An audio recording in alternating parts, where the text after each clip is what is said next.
celebrate the end of another week and roll into the weekend by celebrating how totally fucked up the world is with another edition of Totally Fucked Up Friday.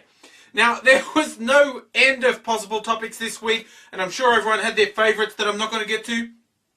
But some of the stories, it's sort of a line ball. The stories are so extreme, it's sometimes hard to pick. Is that totally fucked up? Or is that totally fucking awesome?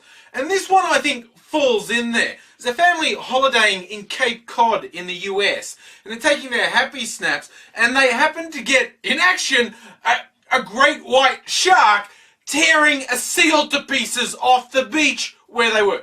Really memorable photos, but really fucking weird sharing your happy snaps later, like, oh yeah, no, it was a good holiday. We've got some great pics. Look, there's little Johnny, he's riding a pony. Look, here we are on a roller coaster at Disney World. Oh, and we're enjoying the beach at Cape Cod. And look, there was even a seal out in the water. It was great.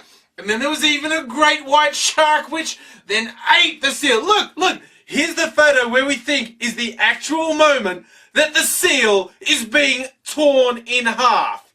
That is some totally freaky memories to be sharing. On another note, cops and emergency services generally tend to have some really fucked up stories about calls they have. And cops doing traffic stops get all sorts. But in Cincinnati, the cops may have hit a new high or low, depending how you measure the totally fucked up scale, when the woman they pulled over, let's say, you know how you're not allowed to use handheld devices? She was, and it wasn't a phone or a GPS. I love the reporting is so coy about what was going on. What was going on is the woman had pants down, dildo action going on, and her passenger was showing her a porn vid on a laptop while she drove pants down, dildo banging away.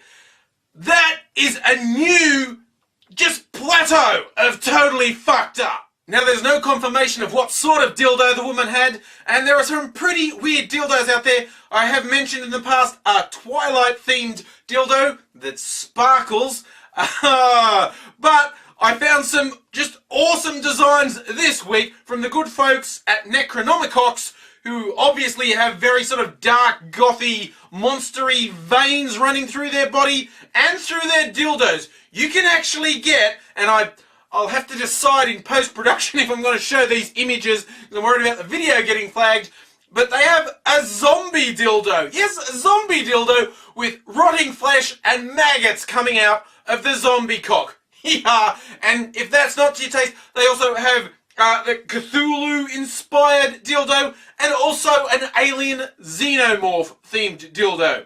So if you can't find the right dildo for you, you're just not looking hard enough. Finishing up now, back in Australia, in Perth to be precise. Now, when I'm looking for stories for Totally Fucked Up Friday, often the headline draws me in, and you know you're on a winner when the headline says, "School apologises for Hitler dress-up." That's gonna be a good one. Yes, now it turns out, this just goes to all sorts of fucking wrong. A school had a fancy dress day. And yes, as you can tell from the headline I've mentioned, one of the kids came dressed up as Hitler. Now, if you want to see how fucked up does this get, they were year 4 kids. In other words, 10-year-olds. So a 10-year-old has come to school dressed as Hitler. Not only does the school not see anything wrong with that, the kid won first prize in the dress-up. I wish I had a photo. Little 10-year-old, I assume he had the mustache, apparently had the swastikas and everything, and they gave him the prize. And the school principal's been doing damage control, saying, oh, you know, it was just, you know, poor judgment. Poor judgment left, right, and fucking centre. I hope someone's having a look at this kid's parents. Hey, little Mikey, what? You want to dress as Hitler? Okay. Or does the kid even know who Hitler is? Was it the parents who decided to dress their kid up as Hitler and send him off to school?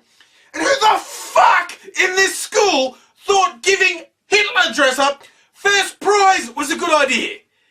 Even if it was a really good costume. Who is stupid enough to not see the blowback coming from that? Apparently, the principal, who said, you know, he didn't see anything sinister in the kid dressing up as Hitler. Alright, you don't see anything sinister. I'm going to help you because I'm a helpful guy. And this was subtle, but if you're looking for the thing that troubled people about your 10-year-old student, if you look very closely, you'll notice he was fucking dressed as Hitler! How hard is that? I mean, it's not like you'll find photos of me dressed as Hitler, unless you have a good memory and remember me telling you at one point I dressed up as Hitler for my high school mark-up day, the end of year 12, when I was 18, so I can't blame my parents. I didn't win a prize. I did make a speech in front of the whole school, dressed as Hitler. In my defense, right, context, and the context was, I was really fucking ignorant. God, I grew up in a country town. We weren't exactly surrounded by Jews. I didn't even study history, so it wasn't immediately apparent to me at the time why Hitler, World War II, and the Holocaust were not a laugh riot. It's one of those things where you just do something outrageous to get up in the oldies' faces. Because I was stupid and ignorant, okay? That's about the only defense that covers this situation. I did it because I was really fucking dumb.